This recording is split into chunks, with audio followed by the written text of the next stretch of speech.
18 কোটি মানুষ জানে, হাতুরু সিং কেন জানে না? এটা তো অ্যানসার না, এটার অ্যানসার তো আপনি দিবেন ফারুক ভাই, আপনি তো এমপ্লয়ার। সাকিব আল হাসানের টুকটাক ইনজুরি নিয়ে একটু প্রশ্নটা করতে চাই। হান্নান সরকার বলেছে যে তার হাতে ব্যথা পেয়েছে, মানে ইনজুরি সংক্রান্ত ইস্যু ছিল, অফিসিয়াল ইন্টারভিউতে বলেছে, আমাদের সহকর্মীরা সেটা কভার করেছে।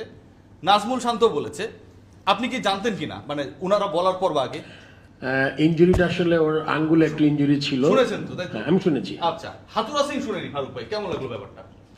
এটা হাতুরু সিংকে জিজ্ঞেস করতে হবে আসলে। না, আপনি তো বোর্ড প্রেসিডেন্ট, আপনি তার এমপ্লয়ার।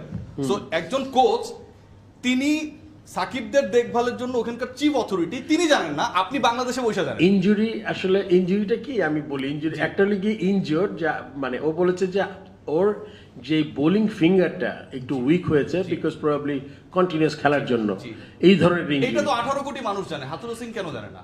এটা তো অ্যানসার না, এটার অ্যানসার তো আপনি দিবেন ফারুক ভাই, আপনি তো এমপ্লয়ার। আপনার কোচ